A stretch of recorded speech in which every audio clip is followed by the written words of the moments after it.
Hello, this is Chad Storley, the author of Combat Leader to Corporate Leader. This webinar is entitled Attaining the Full Value of Military Veterans in the Workplace.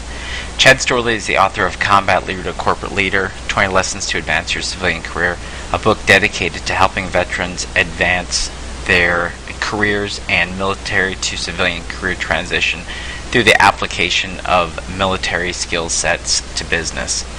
Combat Leader to Corporate Leader and other information is found on www.combattocorporate.com. Today, what this webinar will give you is a variety of skill sets and a framework to help you understand how military veterans can apply their skill sets to business. First of all, what we'll do is we'll go through and describe what corporate HR and HR hiring managers say what veterans need to do better. And we'll also discuss what veterans are already doing well to help their career and career transition. We'll also understand a framework of how military skill sets can be translated into business use. In this light, we'll also provide 6 tools for veterans to expand their job opportunities and apply this military to business skill set to help them with their career advancement. We'll also show resources and videos and podcasts that are on the www.combattocorporate.com website. There are currently 3 60-plus minute videos dealing with career transition and career advancement, 10 downloadable, ready-to-go PDFs with 20-plus pages of content, and over 22 news articles with examples of skill sets that veterans have. There's really one primary goal today, and that's how to understand how military skill sets can be applied to an effective career transition and career advancement for veterans. Everything that Combat Leader to Corporate Leader does and discusses talks about how do you apply universal military skill sets and frameworks that veterans from all services, experience levels, and ranks possess. So this information will not be Army specific nor Air Force specific. It's to apply to all veterans. And these are all universal skill sets. So the same skills that a O3 or a captain would have is the same skill sets that a E4 or a specialist would be able to use. So this is universal skills for all veterans to be able to apply their military experience and skills. The first part is to really realize the size of veterans, especially Gulf War II veterans, have in the population today. Currently, Gulf War II veterans, that's veterans that have been on active duty or reserves that have been activated since September 11th, 2001, are less than 1% of the population. They're about 0.93% of the population. So roughly 1 in 100. And what we're trying to do here is help veterans apply military skill sets in to help their career transition and to make them better. So these are skills that there's a lot of ongoing education that people are applying to separate corporations and the federal government to help make veterans better and more understood in the workplace. But really what Combat Leader to Corporate Leader focuses on is veterans and hiring managers learning how to translate military skills to business. The intent of this is that if a veteran can apply a military skill set to business, then they're going to automatically make themselves much more competitive both in their career transition and getting hired, but also in their career advancement, because now they'll understand how to leverage their military skills and apply those into their new career. There's a lot of different evidence that points to why veterans, especially younger veterans, those veterans aged 34 and under, need. First of all, veterans have a higher unemployment, underemployment than the rest of the population. And when we speak about the rest of the population, we're really talking about their equivalent age, gender, and education level that they'll see in the civilian population. You can see over on the right just a real quick look at the Bureau of Labor Statistics that shows the Iraq and Afghan War veterans, those Gulf War II. In January 11, they were at 15.2% unemployed. The December 10, 11.7, and January of 2010, a 12.6 unemployment rate. The all-veteran comparison is generally when you put in older veterans, those veterans that have retired, those veterans are much more likely to have transitioned effectively. So we're primarily talking about the younger veterans aged 18 to 34, maybe 1 or 2 terms of active service that are the ones that appear to have the most transition problem. And there's a lot of studies that have really captured and detailed this unemployment, but then also underemployment and some difficulty with career transition. The Iraq and Afghanistan Veterans Association, the Center for New American Security, Society of Human Resource Management, Texas State University, James Madison Institute, all of these organizations have found and discovered that veterans of a younger age need more help transitioning. And then there's also a lot of anecdotal evidence that older veterans need more help with having a more effective career transition to more effective employment, and that's where we see underemployment. So there's a lot of indicators, both statistical and anecdotal, that point that veterans of really of all age groups need help in a more effective career transition. And what I am describing as one of the solutions for that is a greater use of their military skill sets into business, because this is what will make them differentiated and valuable for their new employer. The Society of Human Resource Managers had 2 surveys that came out relatively recently. One came out in June of 2010, and the second one came out in January of 2011. The first one looked at in June of 2010 about what veterans or what HR managers stated that veterans needed to do better to make them more employable. So the number one concern was translating military experience into civilian skills. This goes far beyond resume writing, just to make resume bullets and comments understood. It's really discussing how that military experience can and should be used for a civilian employer, and having veterans do that, because the veterans that could translate their military skills into their current or their planned professions stood a much better chance of being hired and having a successful career, because now that they were suddenly to leverage the full range of their past experience into their new profession. The second area was workplace culture, from a military culture to a workplace culture. This concern was more anecdotal than evidence-based, because most veterans that were able to translate military experience to business understood how to translate their military culture into a corporate culture effectively. The second study, dealing with veterans with disabilities and their employment, was that they really wanted again to emphasize being able to translate that military experience into business, because that would enable veterans again to be effective in their new career. Both of these studies also found that there's a great deal of respect for the attributes that veterans bring.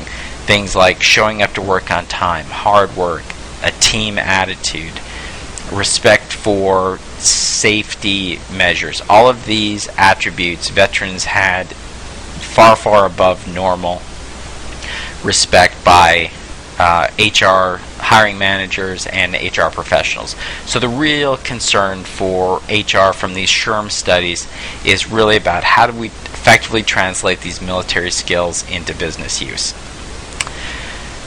The first one is really looking at, out there's a great deal of resources that are available for veterans. So if we look at this chart, where on the bottom or the horizontal axis, looking at the availability from high to low, and then on the vertical axis, looking at the value of veterans to their career success.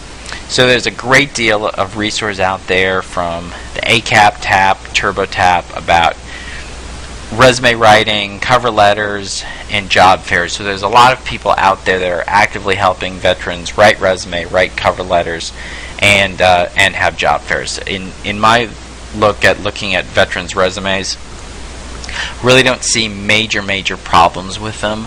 Some are a bit more too focused on listing their responsibilities as opposed to specific data to list their accomplishments, but overall this to me doesn't appear to be a great big problem.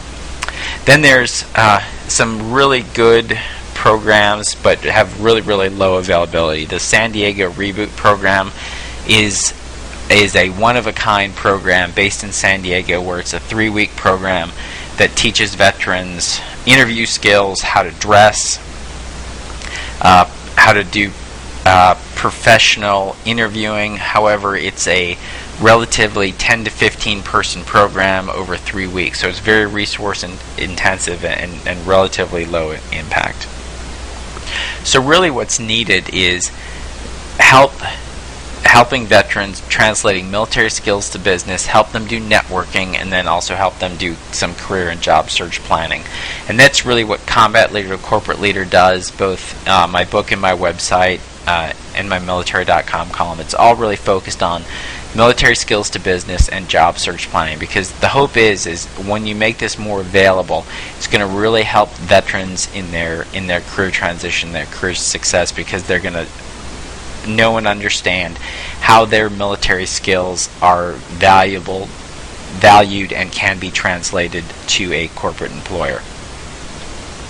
So right now what we're going to do is we're going to progress, and we're going to discuss 6 specific career planning and career advancement tools that veterans can use. And these frameworks are simple, they're available on my website, and they're really meant to be quick and immediate to help veterans realize and understand how their skill sets can be applied.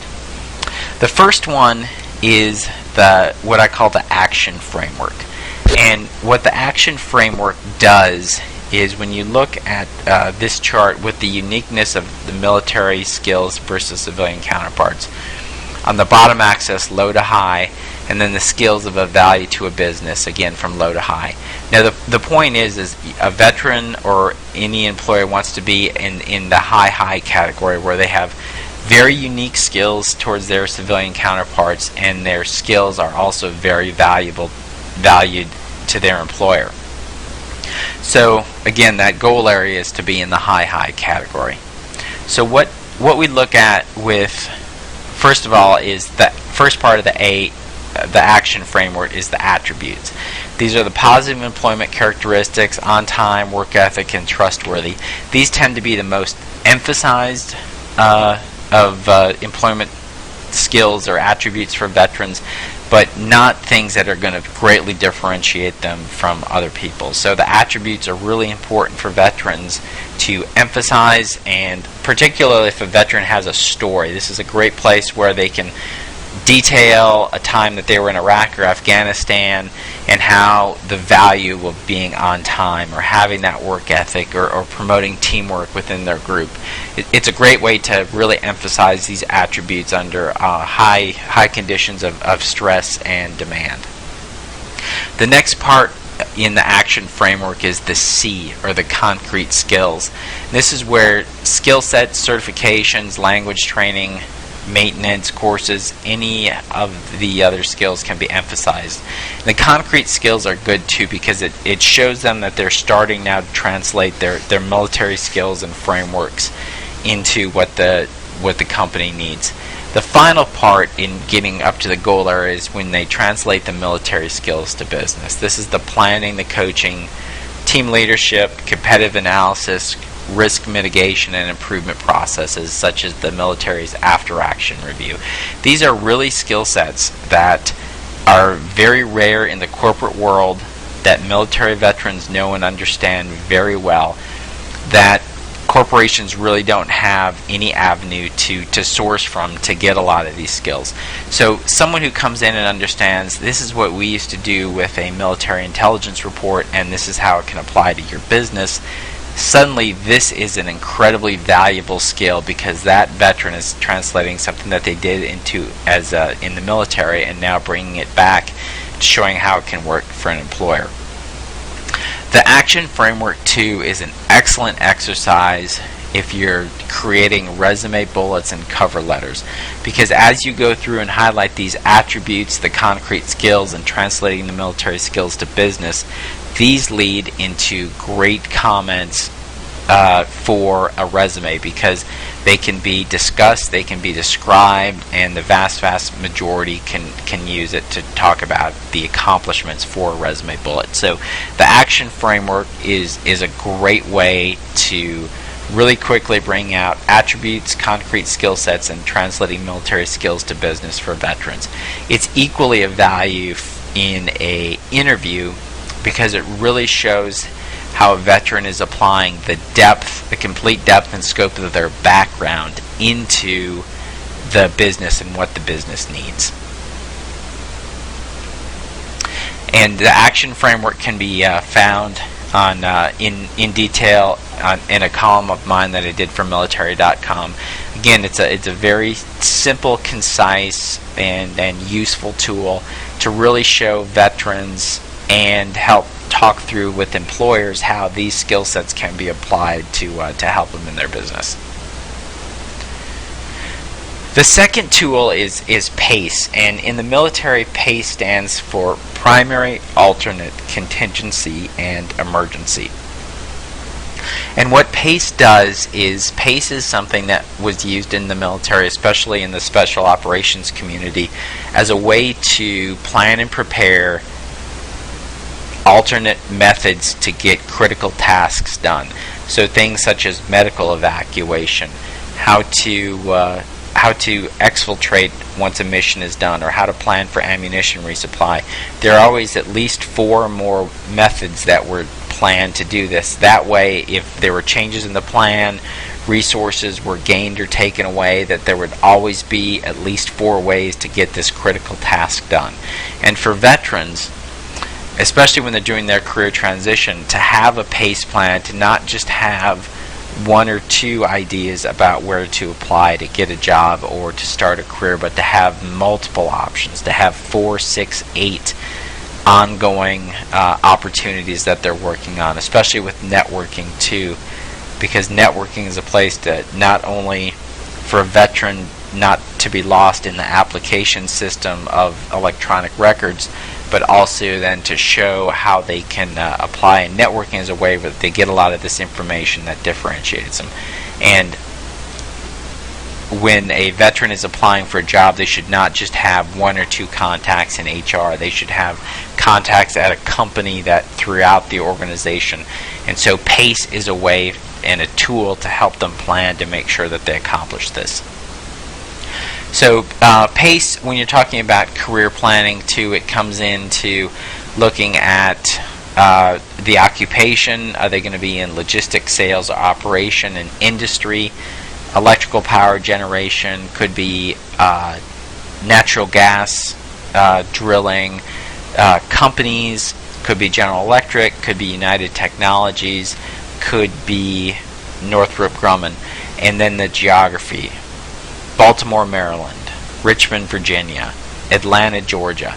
And so when you start walking through looking at the geography, the industry, and the occupations, this then becomes a great way to generate conversation and to help them, so they're not just looking at 1 or 2 companies that they may realize, but really fully exploring things that they're interested in and then opportunities that are out there.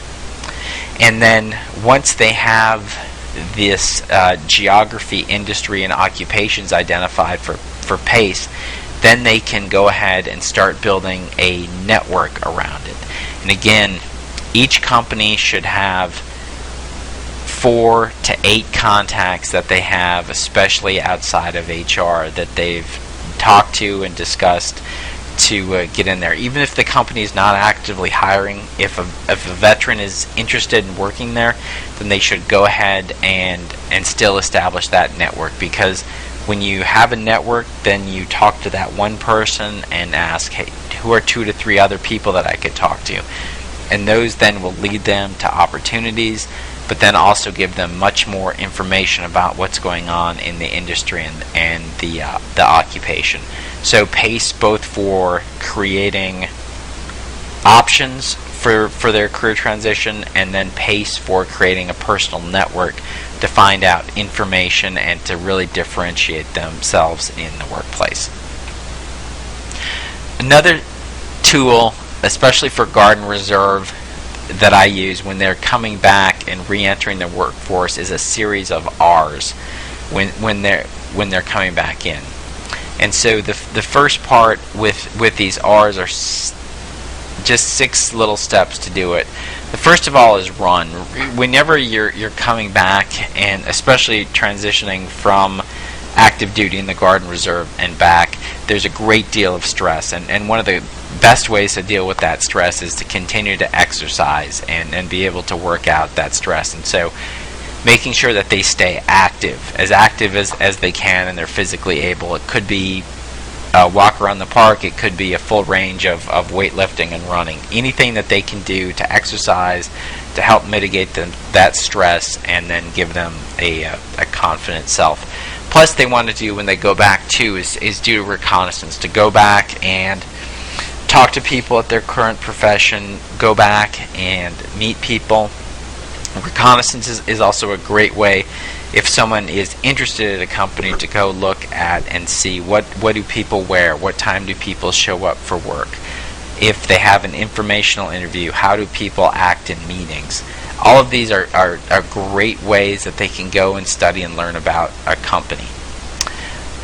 They also wanted to, when they go back, is make sure that they rust off skills. Some of the really good employers that I've seen, that when they have veterans re-enter the workforce, that they'll have specialized training sessions for them to get them back up to speed on all their workplace skills. So it not only helps with safety, but it helps with confidence and helps the veteran really make sure that they've are recognized by the company when they return back. So rusting off these old skills is a great way to do it. It also lets them renew and build their friendships, because having that support structure at work is really important. And when they're coming back, making a dedicated effort to renew and rebuild these friendships, they may be coming back to a department where 40-60% of the people have turned over as the veteran's been gone, especially if it's been a 12 to 18 month activation. So going back in there and reestablishing these friendships and building these friendships really helps with the self-confidence. And then to focusing on the results.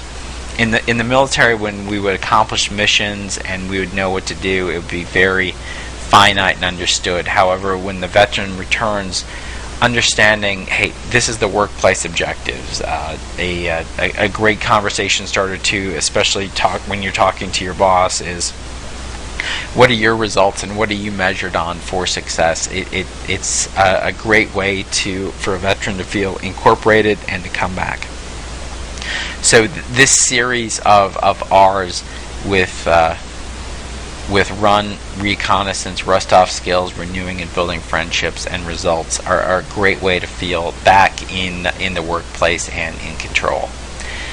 And then finally is the relax, to make sure that they understand that this will be stressful, it'll be difficult, and to make sure that they have some planned and dedicated relaxation time with whatever that may be. I would say that alcohol would definitely not be a good way to relax, but having downtime and things that they used to do to make sure that helps recognize that this return is stressful and to get them back in the workplace.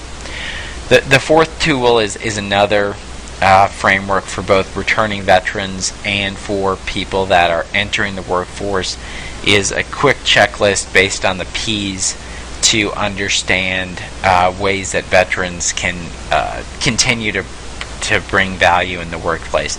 And the paying attention, and veterans are excellent with this, about always looking and questioning what they have to do. So if I'm given this task, what's there that I want to accomplish, and what do I want to do?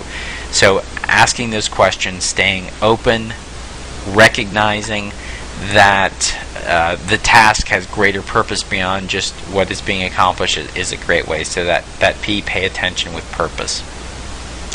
Action-oriented, probably the number one reason employers will state why they hire veterans, because they get out there, they understand, they get things done. And that purpose of being action-oriented and being focused on finding out problems, looking for solutions, and then implementing them is a great way to make a name for yourself in a company. So that action-oriented is absolutely essential. Teamwork, something that comes very easily for veterans, and a lot of times when they come into an organization, especially with the economic downturn, the morale in the workplace may be low. So that veteran coming in will understand how to build a team, and then how to make everyone feel like they're part of a team. And so those teams produce great results. So veterans will always really be focused on the teamwork aspect of it, and how they can go in there and build a team or build a team to greater results. This constant translation of military to business is vital, because when a veteran determines how they can translate their military to business, then they may be taking 6, 8, 10, 20 years of the military, and now they can understand how they can leverage their full range of military skill sets into a business. This will make them a standout employee, because now they're not just relying on their 1 or 2 years that they have in their civilian job. They now have 20 plus years of military experience that they're translating, plus that 2 years that they have. And so this will really good. So that constant focus on how they can leverage their military background into business will make them a great asset.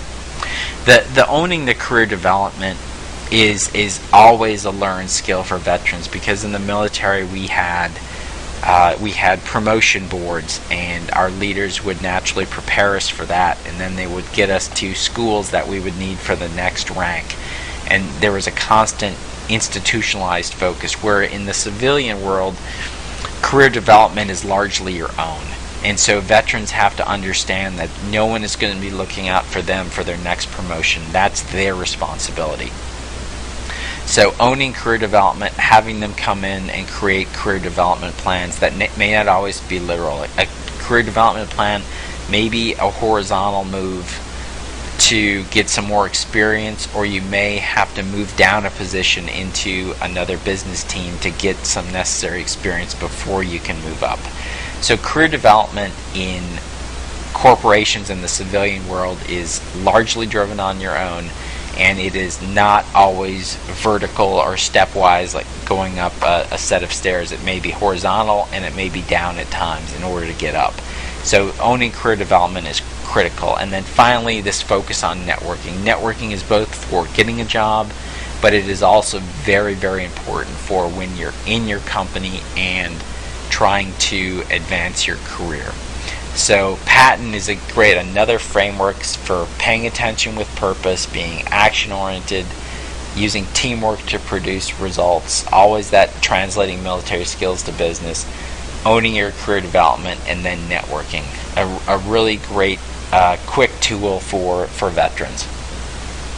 And a lot of veterans are told to network, but then exactly how do they create a networking plan? And networking is really a simple goal, is really to align resources of other experts to help you create your own career success through company contacts, industry contacts, and other contacts, really all focused on you either finding a job, or once you're in a job, using that network to help advance your career and get knowledge.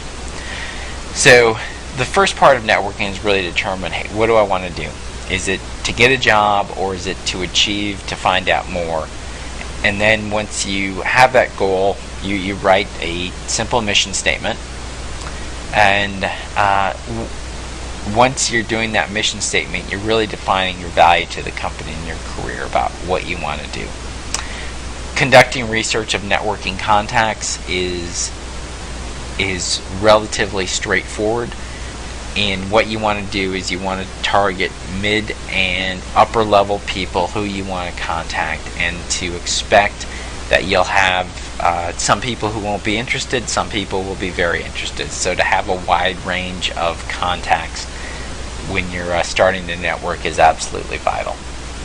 And then when you're doing that, you're going to create a simple database with their names, their address, their contact information, their email, their phone number, company name that you want to try to get. Then the best way that I've seen to network is to use letter writing, because letter writing is a way that very few people are contacted through, but it's a great way that they can do it. Most executives will receive anywhere from 300 to 450 emails a day. However, they may only receive 1 or 2 hand addressed or delivered letters a week.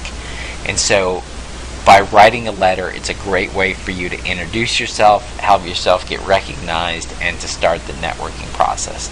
Then you get those letters out there, follow up with a phone call 2 to 3 days after it was delivered to make sure they got it, reintroduce yourself, and then set up that networking meeting to initially meet the person, discuss your interest and your opportunities, and what you would like to know.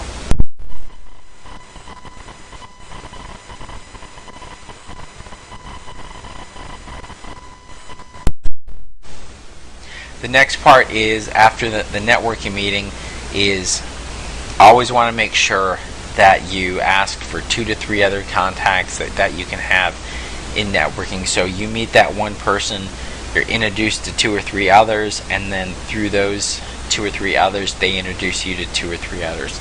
So in that first person can then potentially introduce you to 10 or more people. And that's really the effect of networking, is planning to do that. So when you're networking, you initially start with yourself, and then through family and friends and work, you start to collect numbers of people who then can introduce you to other people, and through that you can create a great number of contacts. And especially when you follow that for you, through your family, who your uncle has a friend who works for Coke, who can introduce you to 2 contacts, and those 2 contacts can then introduce you to 2 or 3 other people. So through a lot of dedication and hard work, you can easily grow a network to hundreds of people to do this. And then once you have that network established, there's tools such as LinkedIn and other common tools that you can, electronic tools that you can use to help keep that network active and growing. So again, a great easy way to do this. But this networking is absolutely essential for creating both job opportunities and finding out about different contacts. Just a lot of different information sources that are out there that are available through the library, with Google, CNN, New York Times, and then some different company websites or investor sites too that'll help. All of these will help identify key people in mid and upper levels of the company that you want to start to network with. And this is just a quick example of a database that you can develop, where you have again, one person up here, have their contact information when you have a meeting set up or had a meeting, the follow-up, and then having a primary and alternate, a contingency and emergency, a PACE. So each of these people here then is part of your different PACE pan of companies that you're interested in, or under a contingency partially interested in, to help fill out this matrix. This is a really easy, useful way to use a spreadsheet, or it actually can be in a notebook, to make sure that you're developing a wide range of contacts. And again, this one person A here, can introduce you to 2 or 3 other people, either within your primary company or within your alternate company.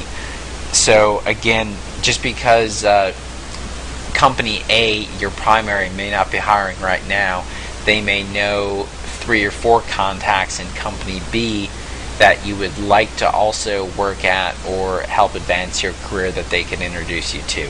So just because a company may not be hiring, it shouldn't be off the list.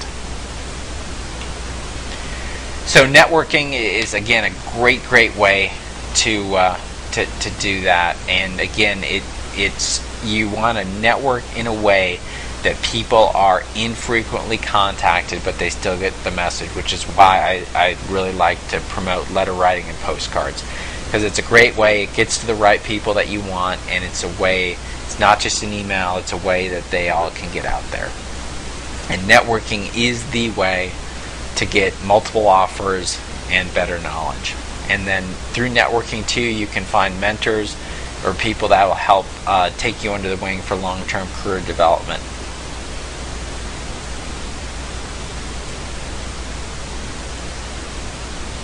And then that networking can then also help you make sure you're keeping this action framework to get down there. But again, networking can take months and will take months, so it's something that you always want to make sure that you work on.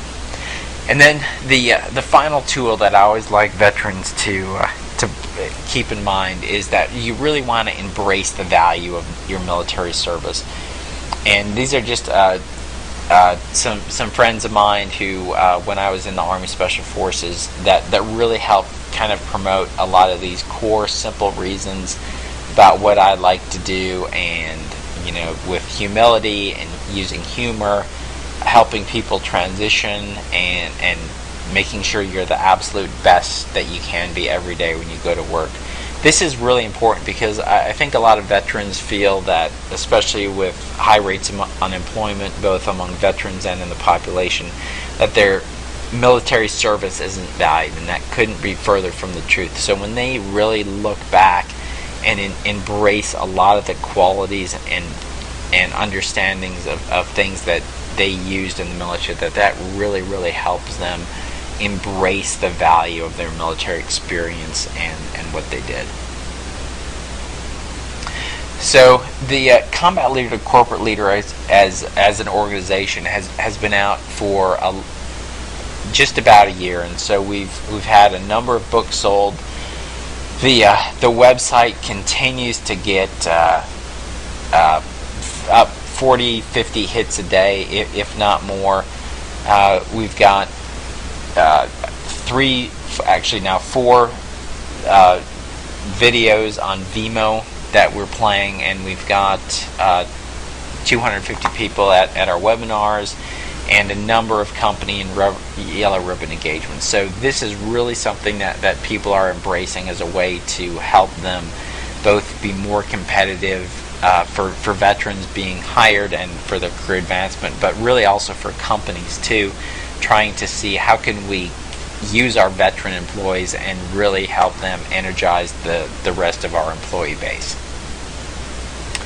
On the website, again, combattocorporate.com, there's a number of resources. There's 10 PDF resources that are over 20 pages with career development tips to how to do a networking plan, how to move from combat into the corporate environment, some military to CEO success stories, a lot of different resources that are right there. Then there's videos, and I have my military.com column link on the website too. That's there.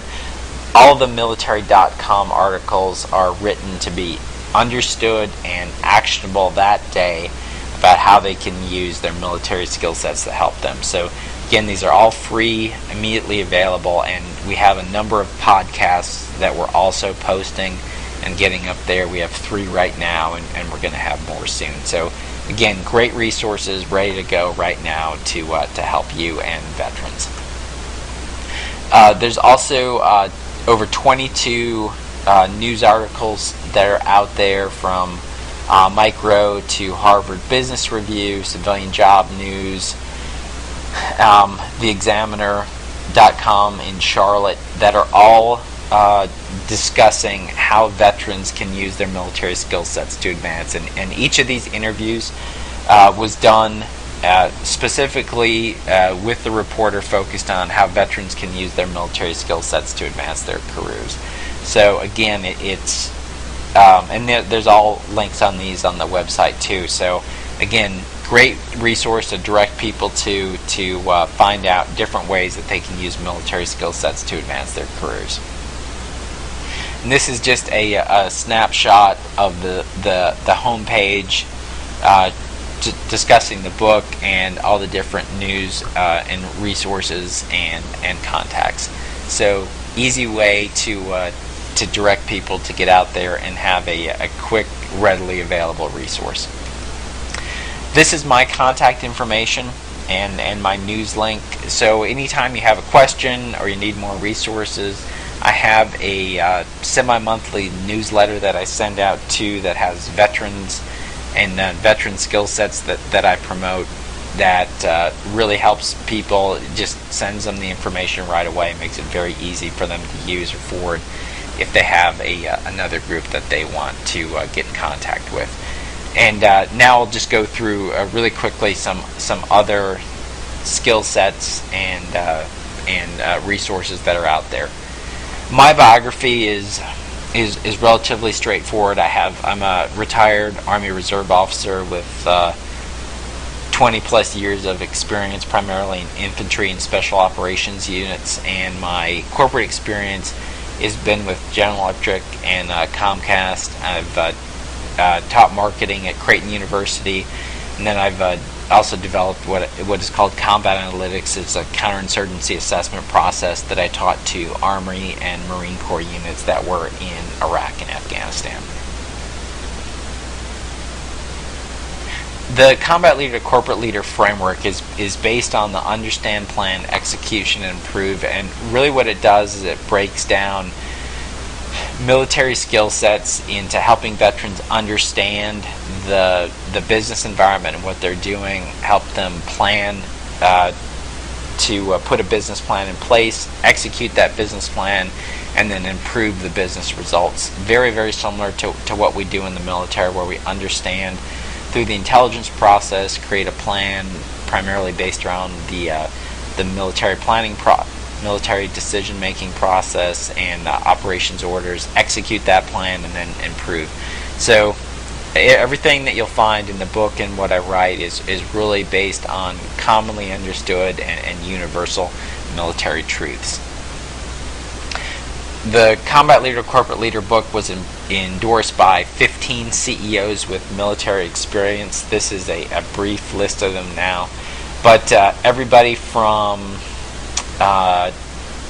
Steve Reinemann, the third one there, who is a former Pepsi CEO and chairman, who was a retired Marine captain, to John Ryan, the president and CEO of the Center for Creative Leadership, who is a retired four-star admiral. So a wide range, and this is equally balanced among Army, Navy, Air Force, and Marine officers.